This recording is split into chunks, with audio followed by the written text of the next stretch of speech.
Bonjour à tous, et bienvenue sur la chaîne. Aujourd'hui, je vous embarque pour une aventure exceptionnelle, un périple qui éveillera tous vos sens. Nous allons plonger ensemble au cœur d'une région fascinante et complexe, le Maghreb africain.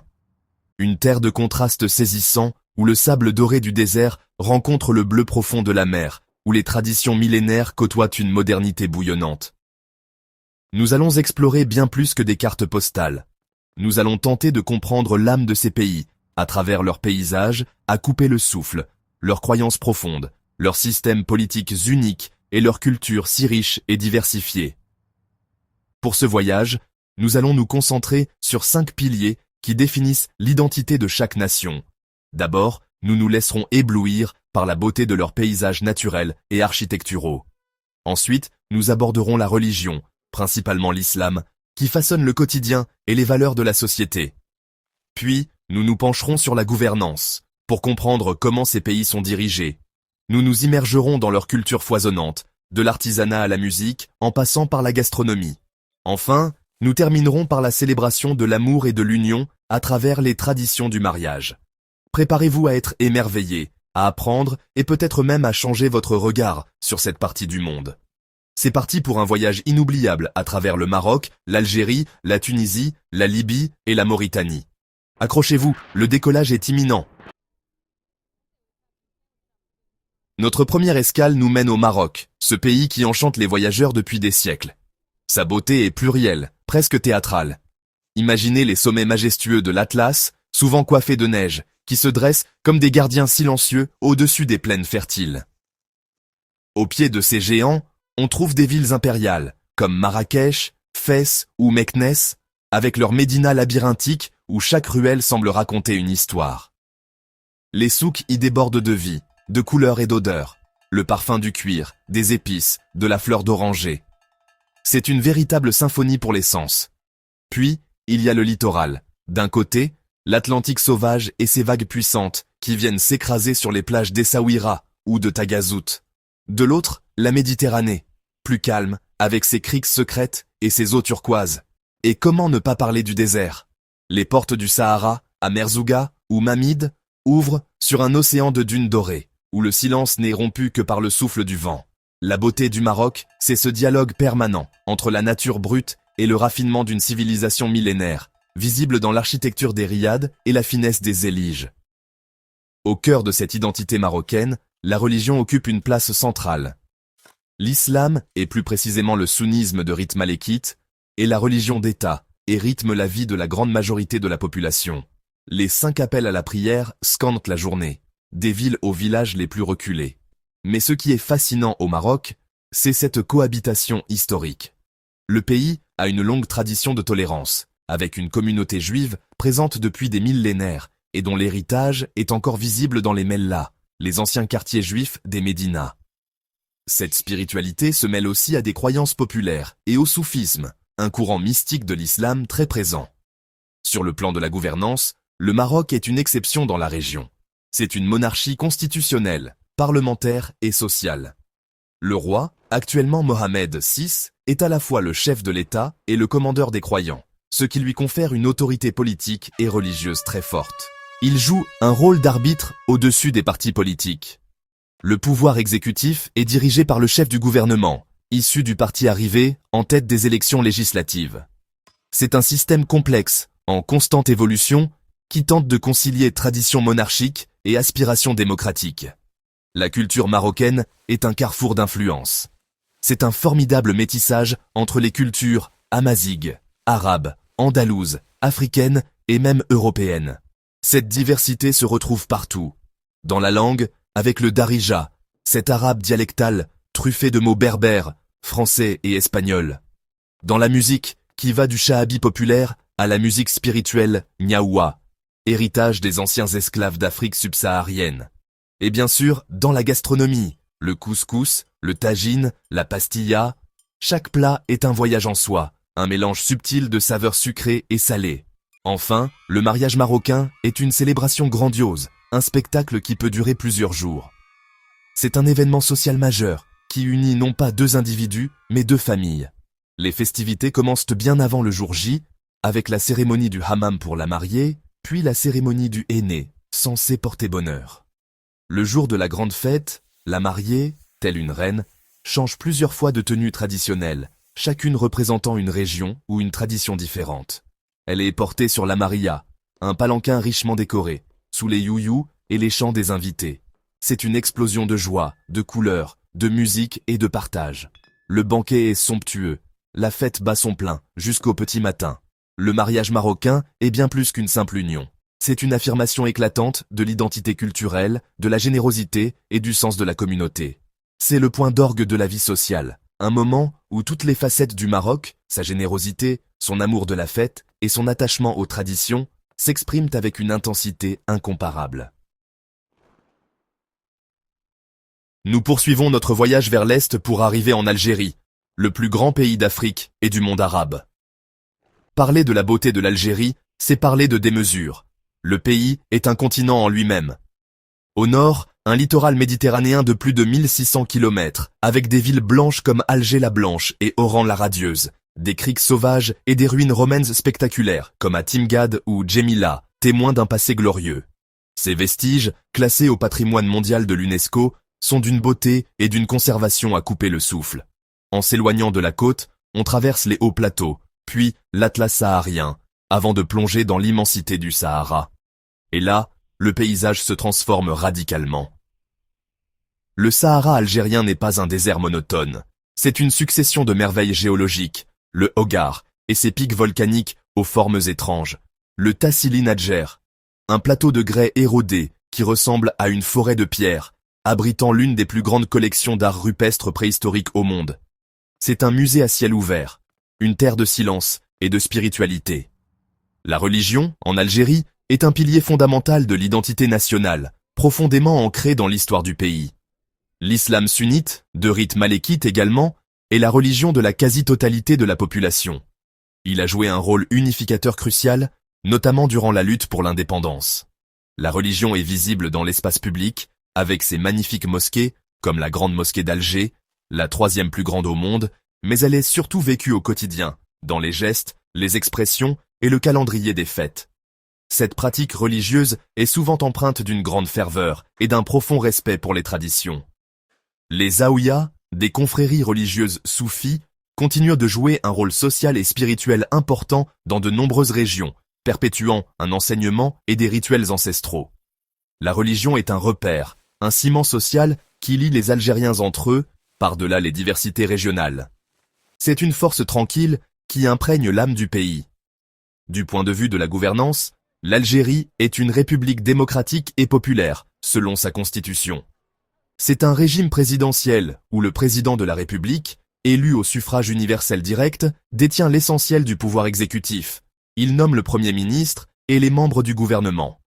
Le pouvoir législatif est bicaméral, composé de l'Assemblée populaire nationale et du Conseil de la Nation. L'histoire politique récente du pays a été marquée par des périodes complexes et des enjeux importants liés à la gestion de ses richesses, notamment les hydrocarbures. La culture algérienne est d'une richesse inouïe, fruit d'un brassage millénaire de civilisations, berbères, phéniciennes, romaines, arabes, ottomanes et françaises. Cette diversité se manifeste dans une créativité foisonnante. Pensez à la musique raï, née dans la région d'Oran, cette musique de la fête et de la mélancolie qui a conquis le monde. Pensez à la musique chabi d'Alger, poétique et philosophique, ou encore aux musiques traditionnelles berbères, des Kabyles ou des Kaouis. L'artisanat est tout aussi varié, avec la poterie, la tapisserie, la bijouterie en argent. Le mariage en Algérie est, comme au Maroc, une grande fête qui rassemble les familles et les communautés. Les traditions varient considérablement d'une région à l'autre, reflétant la diversité culturelle du pays. En Kabylie, par exemple, les rituels sont empreints de symboles berbères ancestraux. À Tlemcen, on retrouve l'influence andalouse dans les tenues somptueuses comme la chedda. Mais partout, on retrouve des constantes, l'importance du cortège qui accompagne la mariée, la cérémonie du henné, et bien sûr, de grands banquets festifs. C'est un moment de partage et de transmission, où les anciennes générations montrent aux nouvelles les gestes et les coutumes qui font la fierté de leur culture. Notre troisième étape nous conduit en Tunisie, un pays souvent décrit comme une terre de douceur et de lumière. La beauté de la Tunisie réside dans son harmonie. C'est un pays à taille humaine, où les paysages semblent se répondre avec une grâce infinie. Il y a d'abord ce littoral méditerranéen qui s'étire sur plus de 1300 km, offrant une diversité incroyable. Les plages de sable fin de Djerba ou Hammamet, les falaises escarpées du nord, et les villages iconiques comme Sidi Bou Saïd, avec ses maisons blanches et bleues qui semblent suspendues au-dessus de la mer. À l'intérieur des terres, le paysage change. On découvre les champs d'oliviers qui ondulent à perte de vue, les vergers d'agrumes du Cap Bon, et plus au sud, les portes du désert avec ses oasis luxuriantes comme Tozeur ou Nefta, et ses chôtes, de vastes étendues salées et scintillantes. Mais la beauté de la Tunisie, c'est aussi son histoire palpable. Les ruines de Carthage, qui fut la rivale de Rome, l'amphithéâtre d'El Jem, l'un des mieux conservés au monde, ou la grande mosquée de Kairouan, témoignent d'un passé d'une richesse exceptionnelle. La Tunisie est un pays musulman où la pratique religieuse est souvent qualifiée de modérée et ouverte. L'islam sunnite est la religion de la très grande majorité des Tunisiens, mais le pays a une longue tradition de sécularisme, notamment depuis l'indépendance sous l'impulsion du président Habib Bourguiba. La Constitution garantit la liberté de croyance et de conscience. La religion est davantage vécue comme une affaire personnelle et spirituelle que comme une norme sociale rigide. Cette approche se reflète dans la société tunisienne, qui est l'une des plus progressistes du monde arabe, notamment en ce qui concerne les droits des femmes. La cohabitation avec les autres confessions, bien que les communautés soient aujourd'hui très réduites, fait partie de l'ADN du pays, comme en témoigne la magnifique synagogue de la Griba à Djerba, l'un des plus anciens lieux de pèlerinage juif au monde. La spiritualité tunisienne est empreinte de tolérance et d'une forme de quiétude. La Tunisie est le berceau du printemps arabe. Sa gouvernance a connu des bouleversements majeurs depuis 2011. C'est une république qui a traversé une transition démocratique complexe, avec l'adoption d'une nouvelle constitution en 2014, instaurant un régime semi-présidentiel. Ce système visait un équilibre des pouvoirs entre le président de la République et le chef du gouvernement. Cependant, le pays a connu récemment de nouvelles évolutions politiques majeures, avec un renforcement des pouvoirs présidentiels, illustrant les défis constants de la construction démocratique. La culture tunisienne est un carrefour d'influences méditerranéennes. Elle est le fruit d'un dialogue ininterrompu entre les civilisations puniques, romaines, byzantines, arabes, andalouses, ottomanes et françaises. Cette richesse se goûte dans sa cuisine, où la harissa, le couscous au poisson et les briques à l'œuf sont des incontournables. Elle s'écoute dans sa musique, notamment le malouf, cette musique arabo-andalouse raffinée. Elle s'admire dans son artisanat, comme les magnifiques mosaïques, la poterie de Nabeul ou les cages à oiseaux de Sidi Bou Saïd. Le mariage tunisien est un événement élégant qui mêle avec subtilité, tradition et modernité. Les célébrations peuvent s'étaler sur une semaine, chaque jour ayant sa propre signification et son propre rituel. On retrouve la cérémonie du hammam et du henné, mais avec des spécificités locales. Une des cérémonies les plus importantes est l'outia, une fête réservée aux femmes où la mariée porte plusieurs tenues traditionnelles somptueuses. La cérémonie finale est souvent plus contemporaine, dans une salle des fêtes, mais elle reste marquée par des traditions fortes. Le mariage en Tunisie est le reflet de la société elle-même, attachée à ses racines et à son patrimoine, mais aussi tournée vers l'avenir. C'est une célébration de l'amour qui met en lumière l'élégance, le raffinement et le sens de l'accueil qui caractérisent si bien le peuple tunisien. C'est un moment où la joie de vivre méditerranéenne s'exprime dans toute sa splendeur, unissant les familles dans une atmosphère de fête et de bonheur partagé. Nous abordons maintenant une destination plus complexe et méconnue, la Libye. Parler de la beauté de la Libye aujourd'hui, c'est évoquer des trésors en péril, des merveilles souvent inaccessibles, mais dont la splendeur reste intacte dans les mémoires et les images. La Libye possède un patrimoine d'une richesse phénoménale. Imaginez l'Eptis Magna, l'un des sites romains les plus spectaculaires et les mieux préservés de toute la Méditerranée. Une cité entière figée dans le temps au bord de la mer. Ou encore Sabrata et son théâtre majestueux face aux flots bleus. Plus au sud, c'est le désert qui révèle ses secrets. L'Akaku, une chaîne de montagnes aux confins du Sahara, est un autre site d'art rupestre d'une importance capitale, classé par l'UNESCO. Et il y a Ghadamès, la perle du désert, une ville oasis labyrinthique à l'architecture unique, conçue pour résister aux chaleurs extrêmes. La beauté de la Libye est poignante, car elle est aujourd'hui voilée par l'instabilité, mais elle témoigne de la grandeur des civilisations qui s'y sont succédées. Dans ce contexte tourmenté, la religion est plus qu'une croyance, c'est un repère fondamental, un facteur de cohésion sociale et d'identité. L'islam sunnite est la religion quasi exclusive du pays. La pratique est profondément ancrée dans la société et le quotidien. Pour beaucoup de Libyens, la foi offre un cadre, des valeurs de solidarité et d'entraide qui sont essentielles pour surmonter les épreuves. Les mosquées sont des lieux de culte, mais aussi des centres de vie sociale importants. La confrérie Sanouzia, un mouvement de renouveau islamique né au XIXe siècle, a joué un rôle historique majeur dans l'unification des tribus et la résistance contre la colonisation. Bien que son influence politique ait diminué, son héritage spirituel et culturel reste présent. Dans la Libye d'aujourd'hui, la religion est un refuge, une source de résilience et d'espoir face à l'incertitude. Elle est le fil invisible qui continue de lier les gens entre eux. La gouvernance en Libye est la question la plus douloureuse et la plus complexe. Depuis la chute du régime de Mouammar Kadhafi en 2011, le pays est plongé dans une instabilité politique profonde et des conflits armés. Le pouvoir est fragmenté entre différentes factions, gouvernements rivaux et milices, avec une division principale entre l'Est et l'Ouest du pays. Des efforts de réconciliation et de médiation internationale sont constamment en cours pour tenter de réunifier les institutions et d'organiser des élections nationales, mais le chemin vers un État stable et unifié reste semé d'embûches. Malgré le chaos politique, la culture libyenne survit et s'exprime avec force. Elle est profondément marquée par les traditions tribales et bédouines. L'identité libyenne est plurielle, avec des composantes arabes, berbères, amazighes et toubous. La poésie orale, la musique traditionnelle et les contes du désert restent des formes d'expression très vivantes. La culture est un acte de résistance, une manière de préserver son âme et son histoire quand tout le reste semble s'effondrer. Le mariage en Libye, dans ce contexte, revêt une importance encore plus grande. C'est une affirmation de la vie, de la continuité et de la normalité. Malgré les difficultés et les dangers, les familles mettent un point d'honneur à célébrer les unions selon les traditions. Ces mariages sont avant tout des affaires familiales et tribales. Les célébrations, bien que peut-être moins ostentatoires qu'auparavant, restent des moments de rassemblement intenses. Les rituels du henné, les repas partagés, les chants et les danses traditionnelles sont maintenus avec ferveur.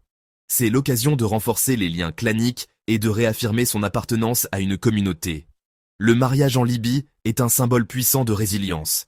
C'est la preuve que même au cœur des conflits, l'amour, l'espoir et la volonté de construire un avenir continuent de triompher, portés par la force indestructible des liens familiaux. Et voilà, notre voyage au cœur du Maghreb s'achève. Nous avons traversé des paysages d'une diversité incroyable, des sommets enneigés de l'Atlas aux sables infinis du Sahara. Nous avons vu comment la foi façonne le quotidien, comment chaque nation invente sa propre voie politique, et comment la culture s'exprime avec une vitalité extraordinaire. Le Maghreb africain est une terre de contraste et d'harmonie, où chaque pays brille par sa beauté, son identité religieuse, sa gouvernance unique, sa culture vivante, et ses mariages riches en symboles. C'est une région qui ne laisse personne indifférent, qui interpelle et qui fascine. Ce que nous retiendrons, au-delà des clichés, c'est l'incroyable richesse humaine de cette partie du monde. Du Maroc à la Mauritanie, en passant par l'Algérie, la Tunisie et la Libye, nous avons découvert des peuples fiers de leurs racines, résilients face aux épreuves et dotés d'un sens de l'hospitalité légendaire. J'espère que cette exploration vous a donné envie d'en savoir plus, de lire, de voyager peut-être, mais surtout de regarder cette région avec un œil neuf et curieux. Dites-nous en commentaire quel pays du Maghreb vous fascine le plus et pourquoi. Votre avis nous intéresse énormément. Si cette vidéo vous a plu, si elle vous a fait voyager et apprendre, n'oubliez pas de nous le faire savoir avec un pouce bleu. C'est la plus belle des récompenses pour notre travail. Likez, abonnez-vous pour ne manquer aucune de nos prochaines aventures et surtout, partagez cette vidéo pour faire découvrir le Maghreb au monde entier. Merci de nous avoir suivis. À bientôt sur la chaîne pour une nouvelle exploration culturelle.